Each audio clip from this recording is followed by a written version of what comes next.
Hello little champs, welcome to chemistry prep. तो आज हम पढ़ने वाले हैं फर्स्ट ऑर्डर रिएक्शन। तो हम पिछली क्लासेस में काइनेटिक्स का स्टार्टिंग से देख चुके हैं। हमारा रेट लो क्या होता है, रेट ऑफ रिएक्शन क्या होती है, कौन कौन से फैक्टर उसे अफेक्ट कर रहे हैं, और जीरो ऑर्डर रिएक्शन। तो हमने जीरो ऑर्डर रिएक्शन में क्या पढ़ा था? जीरो ऑर्डर रिएक्शन वो रिएक्शन होती है जो कि होता है जैसे कि हमारी क्लास में चिल्ड्रन था, कि उससे कोई फर्क नहीं पड़ता कि क्या कब एग्जाम होंगे, कब क्या होगा, उसकी लाइफ एकदम चिल चलेगी। ठीक है। तो उसमें क्या होता है, तुम्हारा रेट जो होता है वो किस पे डिपेंड नहीं करता, तुम्हारी कंसंट्रेशन पे। जैसे चिल इंसान को किसी चीज से अफेक्ट नहीं होता है, तो वैसे ही तुम्हारा जो रेट होता है वो किसी चीज से अफेक्ट नहीं होता है, चाहे तुम कितनी भी ज्यादा इंक्रीज कर दो कंसंट्रेशन या ये कितने भी कम कर दो। जैसे चिल लाइफ के इंसान में जितने भी प्रॉब्लम्स हाई कर दो चाहे लो कर दो, वो चिल ही रहे, है ना। तो अब फर्स्ट ऑर्डर रिएक्शन क्या होती है? फर्स्ट ऑर्डर रिएक्शन होती है तुम्हारी वो रिएक्शन जिसमें तुम्हारा जो होता है रेट लीनियरली डिपेंड कर रहा होता है कंसंट्रेशन पे। अब रेट लीनियरली डिपेंड कैसे करता है? मतलब कि हम ये कहना चाह रहे हैं, ये जो है तुम्हारी क्लास का एग्जांपल लो, जो तुम्हारी क्लास में जो लोयल इंसान होते हैं, लाइक अपनी स्टडीज को लेके जो लोयल हैं, या फिर अपने पार्टनर को लेके जो लोयल है, मतलब जो एक ही पेयर डिपेंड करेंगे, ठीक है, वो होते हैं तुम्हारे फर्स्ट ऑर्डर रिएक्शन। उसमें भी क्या होता है, रेट जो होता है वो तुम्हारा एक ही कंसंट्रेशन पे डिपेंड करता है। किसकी कंसंट्रेशन? एक ही रिएक्टेंट की, जो कि हमारे रिएक्शन में इन्वॉल्व हो रहे थे। रिएक्टेंट कौन थे? जो रिएक्शन में इन्वॉल्व हो रहे थे। जैसे कि हमने रेस में देखा था कि बहुत सारे मॉलिक्यूल पार्टिसिपेट करते हैं, तो कुछ ही होते हैं जो हमारे प्रोडक्ट बन पाते हैं। तो जो सारे मतलब रिएक्टेंट इन्वॉल्व हो रहे हैं उनमें से एक ही कंसंट्रेशन पे डिपेंड करेगा। जैसे कि तुम्हारी क्लास में बहुत सारी चीजें हो रही होती हैं, पर जो लोयल होते हैं वो उसी पार्टनर के साथ ही लोयल रहते हैं, है ना। ठीक है। अब अगर हम एग्जाम्पल की बात करें कि फर्स्ट ऑर्डर रिएक्शन का तुम्हारा एग्जाम्पल क्या होगा, तो वो जाएगा तुम्हारा SO2Cl2 और give us SO2 plus Cl2। मतलब इसमें जो रेट होएगा वो तुम्हारा डिपेंड करेगा इस कंसंट्रेशन के ऊपर, N2O5 की कंसंट्रेशन के ऊपर और H2O2 की कंसंट्रेशन के ऊपर। तो इसमें क्या होता है, रेट तुम्हारा लीनियरली डिपेंड करता है कंसंट्रेशन के ऊपर। जीरो ऑर्डर में क्या था, जो तो रेट था वो कंसंट्रेशन पे डिपेंड नहीं कर रहा था, बट इसमें क्या होता है, रेट डिपेंड करता है तुम्हारा कंसंट्रेशन के ऊपर। ठीक है। अब जैसे हमने उसमें डिफरेंशियल रेट लो पढ़ा था और इंटीग्रल रेट लो पढ़ा था, इसमें भी हम क्या पढ़ने वाले हैं, डिफरेंशियल और रेट इंटीग्रल। तो डिफरेंशियल में हमने क्या पढ़ा था कि डिफरेंशिएशन करते हैं हम किसके रिस्पेक्ट में करेंगे, किसी टाइम के रिस्पेक्ट में करते हैं। तो डिफरेंशियल रेट लो जो होता है वो तुम्हारा डिस्क्राइब करता है केमिकल रिएक्शन को किस पे, मोलिकुलर लेवल पे। अब अगर हम डिफरेंशियल रेट लो का एक्सप्रेशन लिखने चाहें तो रेट क्या होगा तुम्हारा, कि रेट जो होता है हमारी कंसंट्रेशन पे डिपेंड कर रहा है, मतलब कंसंट्रेशन ऑफ रिएक्टेंट पे डिपेंड कर रहा है। अब जो रिएक्टेंट होते हैं वो क्या होते हैं, टाइम के साथ डिक्रीज हो जाते हैं, तो इसीलिए हम क्या लगा देते हैं, negative sign. Negative of DA by में DT गिव अस। अब तुम्हारा क्या होगा, रेट जो होता है वो किस पर डिपेंड करता है? हमने रेट के दो फॉर्म पढ़े हैं, एक तुम्हारा होता है डिफरेंशिएशन के टर्म्स में और एक होता है तुम्हारा रेट लो के टर्म्स में। जो हम रेट लिखते हैं उसमें क्या होता था, रेट जो होता है वो तुम्हारा डायरेक्टली प्रोपोर्शनल होता है कंसंट्रेशन को, उसको डायरेक्टली प्रोपोर्शनल को हटा के हमने एक कांस्टेंट लगा दिया था जिसको हमने बोला था रेट कांस्टेंट होता है। उसी को हम रेट लो भी बोलते हैं, कि हम रेट को किसकी टर्म्स में एक्सप्रेस कर रहे हैं, तुम्हारे रिएक्टेंट की टर्म्स में। अब जो हमने ये लिखा है ये क्या होगा, तुम्हारा रेट ऑफ डिसअपीयरेंस ऑफ ए। मान लो ए से तुम्हारा क्या बना है, प्रोडक्ट बना है, तो जो ये जो होएगा वो डिसअपीयर होगा, इसीलिए हमने लिख दिया रेट जो हो गया माइनस के बाई में DT होगा। अब के जो होएगा वो किस पे डिपेंड है, लीनियरली डिपेंड है, तो ये फर्स्ट ऑर्डर रिएक्शन है, इसीलिए ए की पावर मतलब कंसंट्रेशन की पावर क्या होगी, 1 होगी। जब जीरो ऑर्डर में देख रहे थे तो हमने यहाँ पे क्या कर दिया था, 0 कर दिया था, और किसी की भी पावर 0 होती है तो वो 1 हो जाता है, इसीलिए तुम्हारा minus DA is equal to KDT क्या आ गई थी, जीरो ऑर्डर की आ गई थी।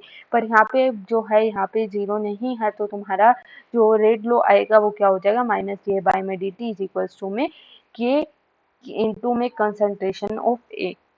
ठीक है। अब यहाँ पे के जो है वो क्या है, वो हम ऑलरेडी बता चुके हैं जब हमने रेट लो में पढ़ा था, कि जो हमारा रेट होता है वो डायरेक्टली प्रोपोर्शनल होता है कंसंट्रेशन ऑफ रिएक्टेंट के। अब उस कांस्टेंट को हटाने के लिए हमने क्या लगाया है, एक कांस्टेंट ऑफ प्रोपोर्शनैलिटी लगाया है, जिसको हम बोल रहे हैं रेट कांस्टेंट। ठीक है। तो के क्या है, तुम्हारा रेट कांस्टेंट। अब इसकी यूनिट क्या होगी, तुम्हारी सेकेंड इनवर्स होगी। अब यूनिट भी निकालना हम पिछली क्लासेस में सीख चुके हैं, कंसंट्रेशन अपॉन टाइम करके। ठीक है। कंसंट्रेशन 1 की पावर माइनस n इंटू में टाइम इनवर्स, ये तुम्हारा क्या हो जाती है, तुम्हारी यूनिट हो जाती है। ठीक है, यहाँ से तुम पुट करके वैल्यू निकाल सकते हो रेट कांस्टेंट की। अब ए जो है वो तुम्हारा क्या कर रहा है, concentration of first order reaction denote कर रहा है, और जो माइनस डी ए बाई में डी टी है वो क्या डिनोट कर रहा है, तुम्हारा चेंज इन कंसंट्रेशन, मतलब कि जैसे हमने बोला था डिक्रीज होता है तुम्हारा कंसंट्रेशन ऑफ रिएक्टेंट किसके साथ में, टाइम के रिस्पेक्ट में, तो वही हमने लिखा हुआ है। आगे चलते हैं हम इंटीग्रल रेट लो पे। अभी तक हम डिफरेंशियल रेट लो कंप्लीट कर चुके हैं, इसकी फॉर्म तुम्हें याद रखनी है कि क्या होती है, ठीक है। उसके बाद इंटीग्रल रेट लो की तुम्हें बहुत ज्यादा याद रखनी है, क्योंकि इसी से ही तुम्हारे न्यूमेरिकल सोल्व होंगे मोस्टली, ठीक है। अब डिफरेंशियल और इंटीग्रल भी तुम पिछली क्लास में देख चुके हो कि डिफरेंशियल क्या होता है और इंटीग्रल क्या होता था। डिफरेंशियल क्या होता था कि तुम्हारा बर्थडे के लिए केक आया है, तो उसको क्या करेंगे, हम छोटे छोटे पार्ट्स में बांट के सबको बांट देते हैं कि हाँ खा लो, ठीक है। उसके बाद क्या होता है कि अब छोटी छोटी, जैसे अब ये तो हो गया कि तुमने केक काट के तुमने सबको खिला दिया, अब जो होएगा तुम्हें कॉन्ट्री करनी है, ठीक है। अब सारे बच्चे क्लास के मिलके कॉन्ट्री करके तुम्हें गिफ्ट दे रहे हैं। अब उसमें क्या हुआ, छोटे छोटे सबने अपनी कुछ कुछ कॉन्ट्री करी और मिलके तुम्हें गिफ्ट दे दिया, वो जो होएगा वो इंटीग्रल फॉर्म हो जाएगा, ठीक है। जो तुमने केक काट के सबको खिलाया वो हो गया डिफरेंशियल रेट लो, कि हमने बड़ा पीस लिया था उसे छोटे छोटे पीसेस में बांट दिया। उसके बाद इंटीग्रल रेट लो क्या हुआ कि सबने क्वांटिटी करी, सबने छोटा छोटे पार्ट्स थे उन सबको इकट्ठा करके हमने एक पूरा गिफ्ट बना के दे दिया सामने वाले को, वो जाता है तुम्हारा इंटीग्रल रेट लो, ठीक है। इंटीग्रल रेट एक्सप्रेशन जो होता है उसे हम एक्सपेरिमेंटली कैलकुलेट कर सकते हैं, calculate the value of rate constant of reaction. अब इसको कैसे कैलकुलेट करते हैं, मतलब ये हमें देता क्या इंटीग्रल रेट लो, तुम्हें वैल्यू देता है तुम्हारे रेट कांस्टेंट की। अगर तुम्हारे पास रेट कांस्टेंट निकालना आ रहा है तो तुम इस फॉर्मूले से इसको निकाल सकते हो इजीली।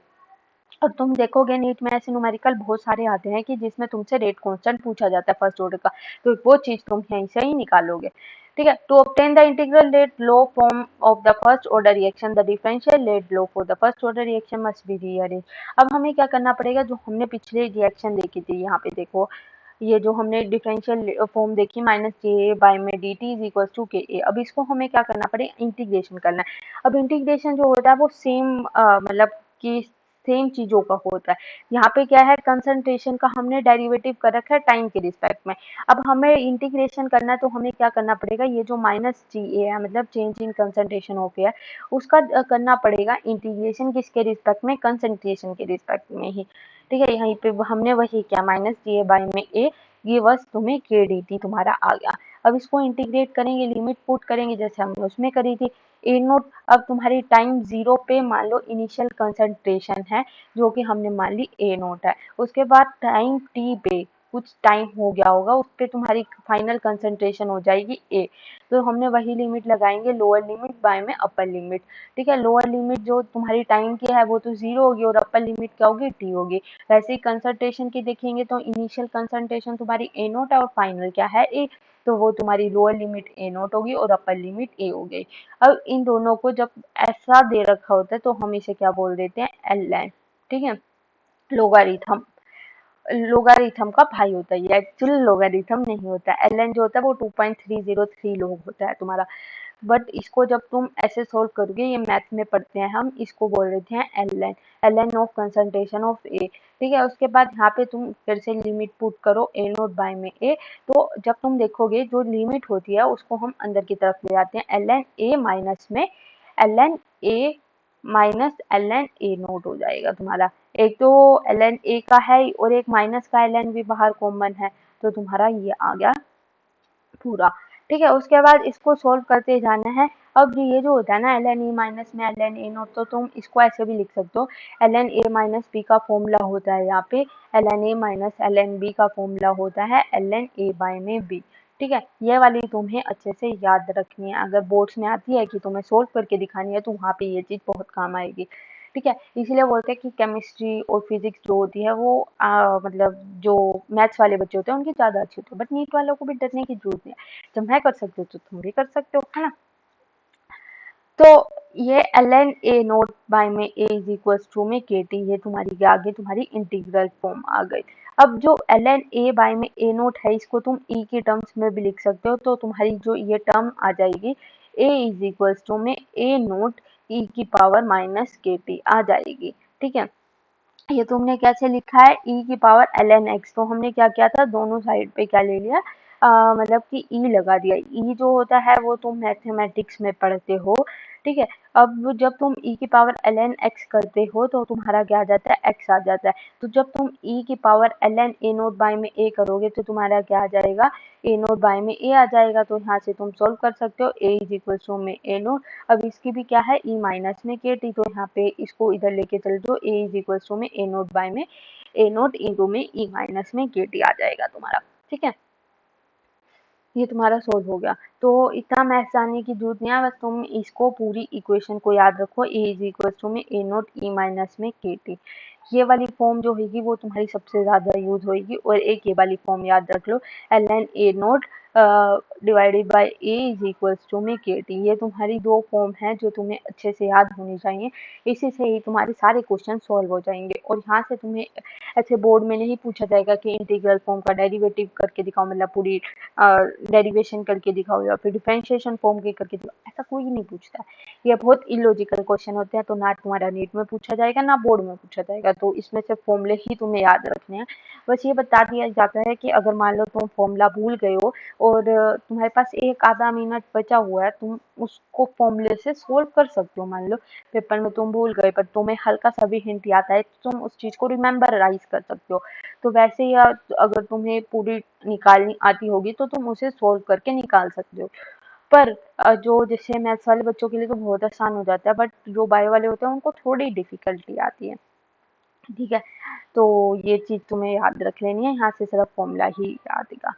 उसके बाद आता है ग्राफिकल रिप्रेजेंटेशन। ग्राफिकल रिप्रेजेंटेशन भी तुम्हारा सबसे इंपॉर्टेंट चीज है, क्योंकि यहाँ से ग्राफ पूछे जाते हैं डायरेक्टली भी और इनडायरेक्टली भी। तुमसे पहले तो अगर हम पहले के पेपर एनालाइज करें तो पहले तो डायरेक्ट क्वेश्चन आ जाता था कि कंसंट्रेशन और टाइम में हमें ग्राफ बता दो, या फिर एल एन कंसंट्रेशन बाय माई टाइम का हमें एक ग्राफ ड्रॉ करके दिखा दो। बट अब ऐसा नहीं होता कि तुमसे स्लोप पूछ लेगा या इंटरसेप्ट पूछ लेगा, ऐसा पूछ सकते हैं। अब जैसे हम फर्स्ट ऑर्डर में मतलब जीरो ऑर्डर में हम पढ़ रहे थे कि ग्राफ को कैसे हम मतलब सोल्व करते हैं, वो कैसे करते हैं, y इज इक्वल टू में एम एक्स प्लस सी। ये क्या थी, तुम्हारी स्ट्रेट लाइन की इक्वेशन थी, है ना। y जो होता है तुम्हारा y कोऑर्डिनेट होता है, m क्या होता है तुम्हारा स्लोप होता है, c क्या होता है तुम्हारा इंटरसेप्ट होता है। स्लोप क्या होता है, जैसे कि यहाँ पे ये चीज है वो तुम्हारी क्या होगी, स्लोप होगी, ठीक है। और जो इंटरसेप्ट होता है वो होता है तुम्हारा जितने पार्ट से आ गया, जैसे कि ये चीज जो है ये तुम्हारी क्या है, इंटरसेप्ट है, ठीक है। अगर तुम्हारा ओरिजिन से स्टार्ट हो जाएगा तुम्हारा इंटरसेप्ट क्या हो जाएगा, जीरो हो जाएगा। ये चीज मैं सारी पिछली क्लासेस में कवर कर चुकी हूँ, इसलिए मैंने थोड़ी सी फास्ट अप कर दी है ये चीज।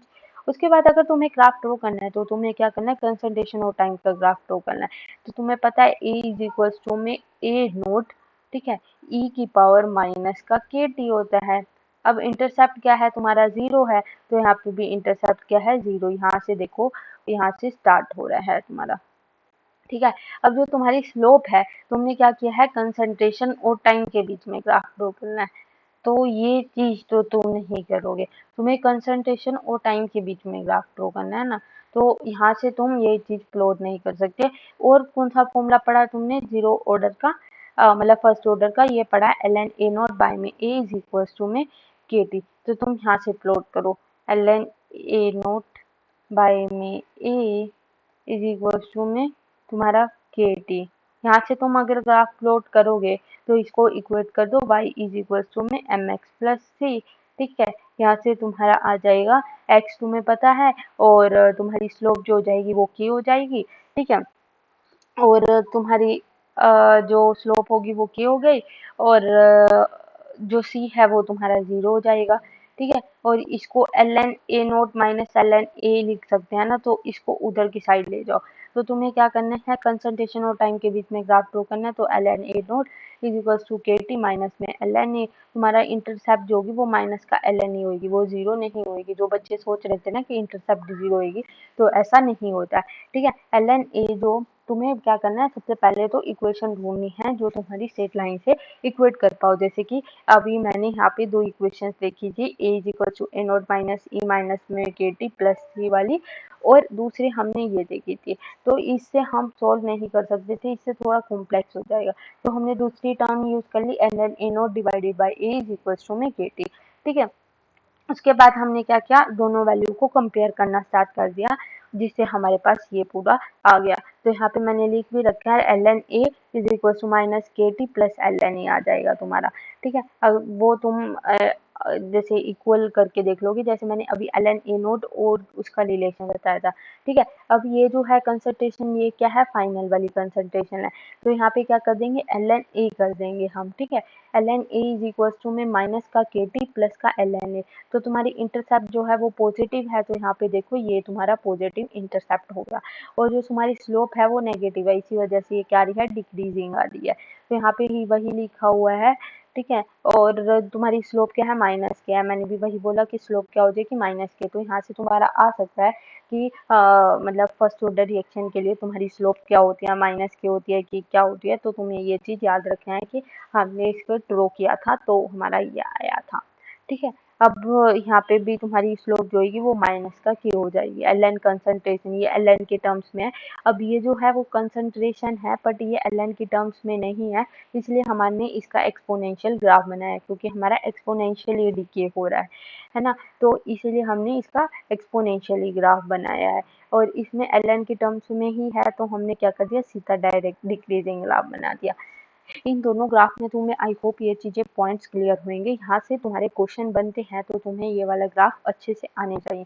क्या बोला मैंने कि कंसंट्रेशन और टाइम का ग्राफ ड्रॉ करना है तुम्हें, तो तुम्हें क्या करना है, सबसे पहले जो भी इक्वेशन है तुम्हारी फर्स्ट ऑर्डर की, उसे क्या करना है, इक्वेट करना है, किसके साथ, मतलब कंपेयर करना है।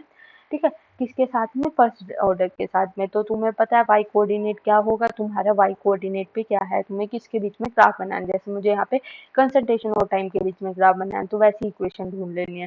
ठीक है, उसके बाद एम एक्स प्लस सी तुम देख लोगे कि क्या क्या हो गया। ठीक है, उसके बाद आता है एल एन कंसंट्रेशन। अगर तुम्हें एल एन कंसंट्रेशन दे रखी है तो वही एल एन की टर्म्स में ही लिखेंगे। तो जो चीज दे रखी होगी उसी के टर्म्स में ग्राफ लिखा जाएगा और प्लॉट कर दिया जाएगा। तो ये चीज बहुत इंपॉर्टेंट है, इस चीज पे अच्छे से ध्यान दे दो। ठीक है, अब जैसे ऐसा नीट में क्वेश्चन आया हुआ है, 2022 में भी आया हुआ है कि ये बता दो कि तुम्हारा स्लोप जो है वो क्या होगा फर्स्ट ऑर्डर रिएक्शन के लिए। या फिर एक ऐसा क्वेश्चन भी था कि अगर स्लोप जो है वो माइनस के है, तो तुम्हारा ये कौन सी ऑर्डर का ग्राफ है, फर्स्ट ऑर्डर का, जीरो ऑर्डर का, या सेकेंड ऑर्डर का, या थर्ड ऑर्डर का, ऐसा क्वेश्चन आते हैं। तो इन चीज को अच्छे से याद कर लेना कि दोनों की स्लोप क्या होगी। और याद करने की वैसे जरूरत नहीं है, बट तुम्हें इक्वेशन याद होनी चाहिए, उससे तुम न्यूमेरिकल सॉल्व कर लोगे पहला, और दूसरा जो होएगा वो तुम ग्राफ के लिए स्लोप और इंटरसेप्ट भी पता कर लोगे। ठीक है, उसके बाद आती है तुम्हारी half life time. Half life time जैसे हमने पहले बात करी थी, हाफ मतलब आधी, आधी जिंदगी कंप्लीट होगी, मतलब कि तुम्हारा जो इनिशियल कंसंट्रेशन है रिएक्टेंट का वो हाफ उसके ओरिजिनल वैल्यू पे पहुंच गया होगा। जैसे कि तुम्हारी रेस जो थी वो क्या थी, 10 मिनट की थी। ठीक है, अब 5 मिनट के बाद तुम्हारा रिएक्टेंट कहाँ पे होएगा वो तुम्हें देखना है। हाफ लाइफ टाइम क्या होगा, वो टाइम जो कि इनिशियल कंसंट्रेशन का क्या होगा, बिल्कुल हाफ होगा। तो इनिशियल कंसंट्रेशन का हाफ हो जाएगी, तुम्हारी फाइनल कंसंट्रेशन जो होगी वो इनिशियल कंसंट्रेशन का हाफ हो जाएगी, और टी जो होगा वो तुम्हारा क्या हो जाएगा, टी हाफ हो जाएगा। अब यहाँ पे ए जो है वो तुम्हारा डिनोट करता है कंसंट्रेशन ऑफ रिएक्टेंट ए, और जो ए नोट होता है वो क्या डिनोट करता है, तुम्हारा इनिशियल कंसंट्रेशन ऑफ रिएक्टेंट। तो अब दोनों की वैल्यू को हम क्या करेंगे, इक्वेशन में पुट कर देंगे। ये तुम्हारी इक्वेशन थी, A is equal to A naught minus e minus में के टी। ठीक है, अब यहाँ पे वैल्यू पुट करो, ए टी की जगह पे क्या कर दोगे, A naught by two. A naught by two क्यों, क्योंकि फाइनल कंसंट्रेशन क्या होगी, इनिशियल कंसंट्रेशन का हाफ हो गई है। और टी जो हो गया वो तुम्हारा क्या हो गया, टी हाफ हो गया, मतलब कि जो टी था वो भी क्या हो गया, टी हाफ हो गया, आधा हो गया है। तो ए नोट बाई में टी, ए नोट बाई में two is equal to A naught e की पावर माइनस का के टी। ठीक है, अब यहाँ से ए नोट से तुम ए नोट को कट कर सकते हो, तुम्हारे पास क्या आ गया, ई की पावर माइनस का के टी हाफ, और डिवाइडेड बाय 1/2। अब इसको सॉल्व करने के लिए था हम क्या करेंगे, अगर हमें इसको ई को हटाना है तो यहाँ पे एल एन आ जाएगा। ठीक है, तो यहाँ पे क्या होगा, के टी इज इक्वल टू में एल एन टू। अब यहाँ पे माइनस का भी था तो इसीलिए ये जो 1/2 है वो इनवर्स हो गया, मतलब कि तुम इधर साइड पे ले जाओ और इसको इधर साइड ले आओ, तो तुम्हारा क्या होगा, ई की पावर के टी हो जाएगा। ठीक है, और यहाँ पे क्या हो जाएगा, ई की पावर माइनस का के टी हो जाएगा। जब तुम ऊपर लेके जाओगे तो क्या हो जाएगा, ई की पावर के टी इज इक्वल टू में टू। अब इस ई को हटाने के लिए हम क्या कर देंगे, के टी इज इक्वल टू में एल एन टू, क्योंकि इस ई को हटाने के लिए हम एल एन लगा देते हैं जनरली। इसको एल एन को जैसे हमने कन्वर्ट किया था ई के अंदर, वैसे ही हम इसको भी कन्वर्ट कर सकते हैं। अब हमें यहाँ से पता चला कि टी हाफ जो है वो क्या है, ln2 में के है, तो इसमें इनिशियल कंसंट्रेशन पे तो डिपेंड ही नहीं करता। तो अगर तुम इनिशियल कंसंट्रेशन को डबल कर दोगे तो टी हाफ पे क्या फर्क पड़ेगा, कुछ फर्क नहीं पड़ेगा। वहीं अगर तुम जीरो ऑर्डर पे डबल करोगे इनिशियल कंसंट्रेशन को तो टी हाफ पे क्या फर्क पड़ेगा, डबल हो जाएगी। तो ये चीजें तुम्हें याद रखनी है, तो यहाँ से तुम्हारी क्वेश्चन बनने के चांसेस बहुत ज्यादा होते हैं कि टी हाफ पे क्या फर्क पड़ेगा, क्या कुछ होगा। ठीक है, अब जैसे अगर हम क्वेश्चन करने पे आते हैं, आप कुछ क्वेश्चंस देखेंगे जो कि बहुत ज्यादा इजी हैं तुम्हारे और चुटकियों में सोल्व हो जाएंगे, तो इसमें इतना मैटर नहीं है। ठीक है, अब मैं तुमने देखा होगा कि मैं जो क्वेश्चंस करा रही हूँ वो तुम्हें 2021 से लेके 2000 मतलब 2000 तक के हैं। ठीक है, 1998 के भी आ जाते हैं कुछ कुछ क्वेश्चंस, तो मैं उनमें से सारे क्वेश्चंस नहीं लेती हूँ। जो जो क्वेश्चंस तुम्हारे सेम सेम है उनको तो लेते ही लिया ही नहीं जाता, जो सेम सेम नहीं है, जो नए टाइप के हैं उनको मैं ले लेती हूँ क्लास के अंदर, और जो तुम्हारे 2022 और 2023 के बच गए उनको तुम्हें लास्ट में करना है मॉक टेस्ट की तरह। ठीक है, जो 2024 का पेपर बचा है, ठीक है, 2024 हो गया, 2023 हो गया और 2022 हो गया, तुम्हारे ये 3 पेपर बचेंगे और इन तीनों पेपर को ना तुम्हें मॉक के फॉर्म में करना है, इसीलिए मैंने इन तीनों के क्वेश्चन नहीं लिए। अब इनके मॉक में लेने से क्या होगा, तुम्हारे पास 3 घंटे का तुमने पर्टिकुलरली टाइम ले लिया। अब उसे खुद को उसी टाइम पे उसी कंडीशन में जब तुम ढालोगे तो तुम्हारा दिमाग और ज्यादा वर्क करेगा। ठीक है, इसीलिए बोला जाता है कि तुम्हें फुल टेस्ट देने चाहिए, तो उस टाइम के लिए ये फुल टेस्ट रखना कि तुम नीट का पेपर लेके बैठ रहे हो, 3 घंटे के लिए बैठ रहे हो, और कोशिश करना कि अगर तुम वो जो क्वेश्चन पेपर है उसका प्रिंट आउट ले पाओ और एक OMR शीट लेके बैठ जाना, क्योंकि जब हम प्रेशराइज होते हैं तो हमसे बहुत ज्यादा गलतियां होती है, जब हम उसी कंडीशन में अपने आप को, जिसमें हमें डर लग रहा होता है, लाइक पेपर है उसमें तुमने 2 साल मेहनत करके देना है, तो तुम्हें बहुत ज़्यादा फ़ियर हो रहा होगा कि अच्छा होगा या बुरा होगा, कैसा पेपर आएगा, बहुत सारे मन में सवाल चल रहे होते हैं। पर जब हम उसी कंडीशन में जिससे हमें डर लग रहा है उसमें अपने आप को 2-3 बार ढाल लें, तो वो कंडीशन मतलब बहुत ज़्यादा ईज़ी हो जाती है। ठीक है, तो जब वो कंडीशन ईज़ी होने लगेगी तो हमें डर लगना भी कम हो जाएगा। अब मैं अपना बात बताती हूँ कि मुझे एग्ज़ाम से बहुत ज़्यादा डर लगता था। लिटरली जब मैं 12th तक थी तो मुझे बहुत ज़्यादा डर लगता था, बट जब मैं कॉलेज में गई तो हमारे वीकली टेस्ट हुआ करते थे कि जो वीक में पढ़ा दिया वो तुम्हारे टेस्ट हो रहे हैं और फाइनल टेस्ट हो रहे हैं, अब उनके नंबर जुड़ते थे। और मुझे था कि अब नीट तो नहीं हुआ है तो अब अच्छे से कुछ ना कुछ तो करना ही है, कॉलेज में टॉप करना है, तो मैंने उन चीज़ों को बहुत सीरियसली लिया और मेरा धीरे धीरे डर कम हो गया। अब NIT में एग्ज़ाम होते तो मुझे बिल्कुल टेंशन नहीं होती कि हाँ एग्ज़ाम ही तो है, देख लेंगे, अच्छा ही होगा। और ये बात नहीं है कि मेरी CGPA बहुत कम आ रही है, बट मेरी CGPA भी अभी तक फर्स्ट सेमेस्टर की 9.7 तक ही है, जो कि मतलब बहुत एक ग्रेट अचीवमेंट होती है NIT में जाके 9.7 CGPA स्कोर करना, बहुत लकी बात होती है। तो ऐसा मत समझो कि तुमसे नहीं होगा तो किससे होगा, खुद को रियलाइज कराओ कि तुमसे ही होगा, तुम्हें करना ही पड़ेगा, तुम नहीं करोगे तो कौन करेगा, तुम्हें करना पड़ेगा। तो ये तुम्हें दिमाग में बिठा लेना है कि तुमसे होके रहेगा। अभी कभी कभी मैं सोचती हूँ कि चलो छोड़ो, ये कभी और डिस्कस करेंगे। रेट कांस्टेंट की बात अगर हम करें फर्स्ट ऑर्डर रिएक्शन की, तो तुम्हें दे रखी है वैल्यू रेट कांस्टेंट की 4.6 इंटू में 10⁻³ ठीक है। उसके बाद तुम्हें एक बोला है time required to reduce 2 gram of reactant to, तुम्हें इनिशियल कंसंट्रेशन दे दी to reduce 2 gram of reactant to, अब इनिशियल कंसंट्रेशन तुम्हें दे रखी है 2 ग्राम और जो फाइनल कंसंट्रेशन है वो क्या दे रखी है 0.2। ध्यान से पढ़ो क्वेश्चन, उसने बोला रेट कांस्टेंट तुम्हें दे दिया और time required to reduce 2 gram of reactant to 0.2 gram, मतलब कि हमें रेड्यूस करना है, तो रेड्यूस करना है तो तुम्हारी इनिशियल कंसंट्रेशन क्या होगी फाइनल, और तुम्हारी हो जाएगी 2 और फाइनल क्या हो जाएगी 0.2।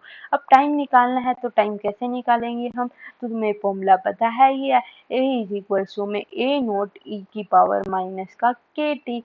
अब यहाँ से टाइम निकालना थोड़ा सा लेंथी प्रोसेस बच जाएगा, तो हम क्या करेंगे उसके लिए, ई माइनस में के टी सॉल्व करना मुश्किल लगता है क्योंकि मुझे भी लगता था, मैथ्स बैकग्राउंड वालों को लगता ही है, तो उसके लिए तुम दूसरे वाला फॉर्मूला यूज कर लो, एल एन ए नोट पाई में ए इज इक्वल टू में माइनस का के टी। ठीक है, अब ln को सोल्व करना इजी है, ln की पावर भी तुम्हें हो सकता है दे रखी हो, नहीं दे रखी होगी तो इसमें क्या है 0.2, यहाँ पे ऊपर ले जाओ तुम 10 आ गया तो ये 2 से 2 कट जाएगा, ln 10 क्या होता है 1 होता है, और माइनस का के टी की वैल्यू तुम निकाल ही लोगे, माइनस का के की वैल्यू तुम्हें दे रखी है, यहाँ से तुम क्या कर लोगे, मतलब के की वैल्यू तुम्हें दे रखी है तो उसे सोल्व कर लो और यहाँ से तुम टी की वैल्यू निकाल लोगे, यहाँ से तुम्हारी टी की वैल्यू आ जाएगी। तो ये क्वेश्चन बहुत ज्यादा इजी है, तो इनको ध्यान से कर लेना, इसमें ज्यादा कुछ नहीं होता, बस मैथमेटिकल सॉल्व करने में थोड़ी प्रॉब्लम्स हो जाती हैं।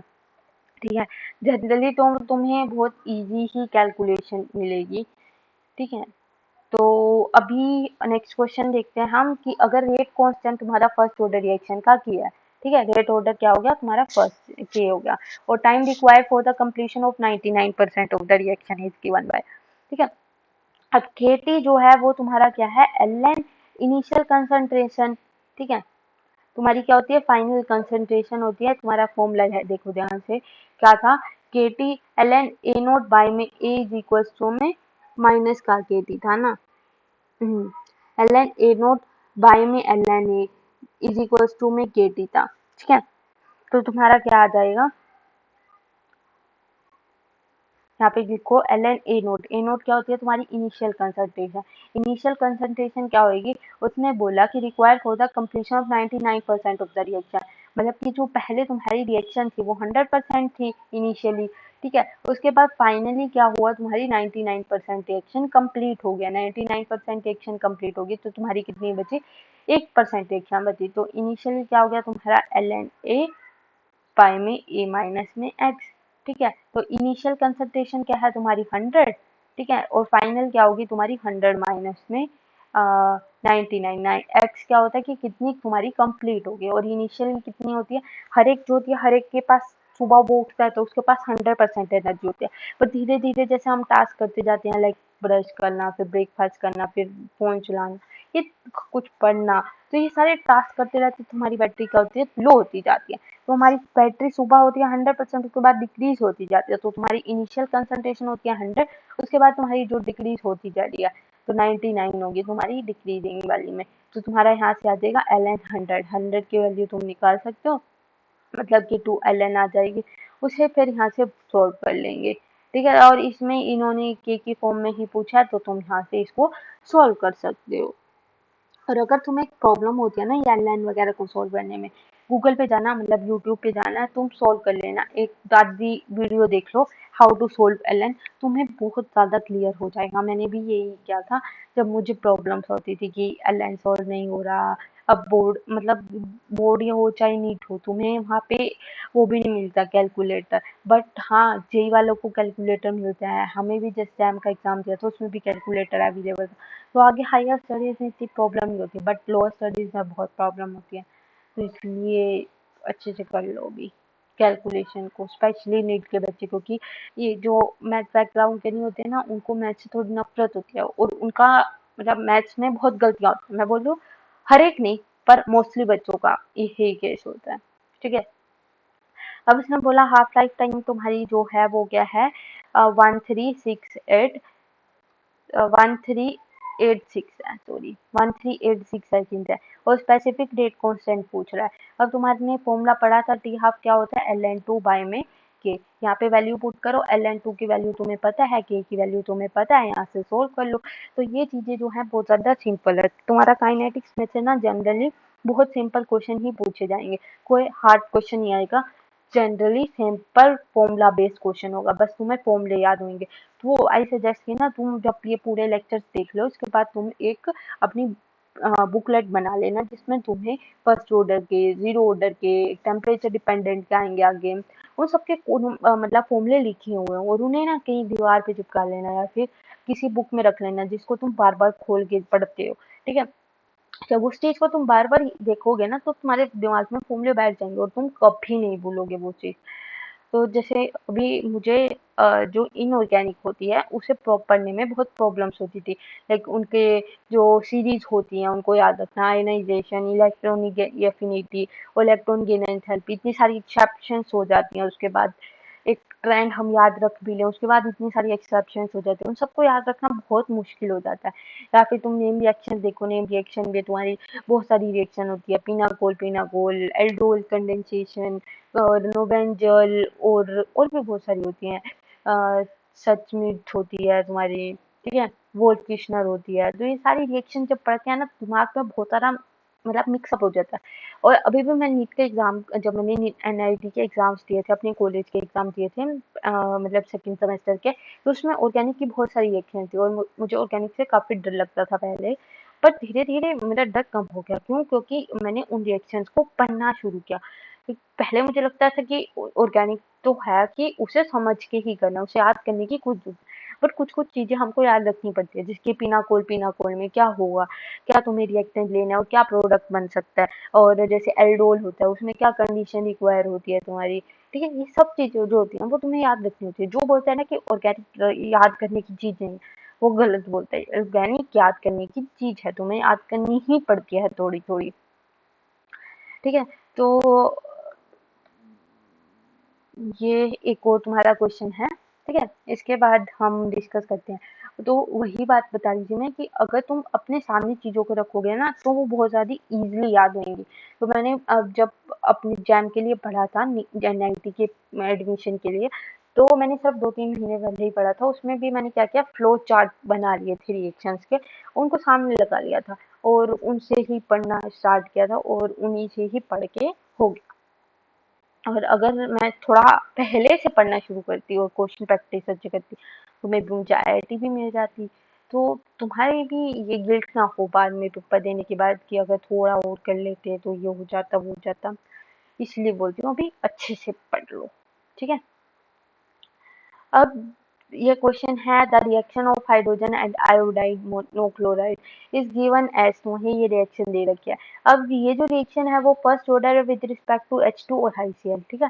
ये इसने बोल दिया। अब उसमें दो मैकेनिज्म दिए हैं, उसके बाद वो पूछ रहा है कौन से मैकेनिज्म के अकॉर्डिंग ये जो होगी रिएक्शन तुम्हें इंफॉर्मेशन देगी। अब तुम ऑर्डर और मॉलिक्यूलरिटी जब हम पढ़ रहे थे, तो उसमें देखा था तुमने, जो तुम्हारा रेट ऑफ रिएक्शन होता है वो कौन देता है, तुम्हारा जनरली स्लो स्टेप देता है जब तुम्हारी कॉम्प्लेक्स रिएक्शन होती है ना। तो हम उसमें देख चुके हैं। तो यहाँ पे तुम्हारी जो स्लोएस्ट रिएक्शन है वो तुम्हारी क्या है, फर्स्ट वाली H2ICl वाली। तो वही जो होगी वो तुम्हें देगी तुम्हारी रिएक्शन, ठीक है। फिर आता है तुम्हारा if 60% of the reaction was completed. इसमें क्या करना है कि तुम्हें दे रखा है 60% of first order reaction complete होगी 60 मिनट में, 50% कंप्लीट होगी तुम्हारी कितने टाइम में। तो तुम्हें क्या करना है, दोनों की इक्वेशंस बनानी है, जैसे कि हम करते हैं KT इज इक्वल्स टू में ln A बाय में A नोट, ठीक है। और 50% की भी बनानी है, फिर दोनों को इक्वेट करके कैंसिल कर देना है। इसको खुद से सोल्व करके देखना, बहुत ज्यादा इजी क्वेश्चन है ये वैसा ही है जैसे हम पहले कर चुके हैं, ठीक है। और तो ये तुम्हारा ओवरहोल होगा और डेट ऑफ रिएक्शंस ये हम बाद में पढ़ेंगे, ठीक है। तो मिलते हैं नेक्स्ट क्लास में। अभी के लिए इतना ही, पढ़ो अच्छे से पढ़ो। और कल हम जूडो ऑर्डर रिएक्शंस पढ़ लेंगे और कुछ क्वेश्चंस और हैं फर्स्ट सेकंड थर्ड के। तुम्हारे अंदर जीरो और फर्स्ट ऑर्डर ही रिएक्शन आती है जनरली, बट जब तुम हायर स्टडीज में जाओगे लाइक बीएससी में जाओगे तो तुम्हें तुम्हारी सेकंड ऑर्डर रिएक्शन आएगी, ठीक है। और वो अभी के लिए इतनी ही याद रखो, पूरे उसके स्लोप याद रखो, इंटरसेप्ट मतलब इक्वेशन याद रख लो और उसे इक्वेट करना। पर जब तुम धीरे धीरे सॉल्व करोगे ना क्वेश्चन तो वो होने लगेंगे। यूनिट याद रख लो, डिफरेंशियल लेट लो, इंटीग्रल लेट लो, कैसे सॉल्व करने हैं अप्रोच सीख लो। बस इतना ही बहुत है। मिलते हैं नेक्स्ट वीडियो में, बाय गाइस। कोई डाउट हो तो कमेंट सेक्शन में पूछ लेना और पढ़ते रहो, खुश रहो, मस्त रहो। बाय।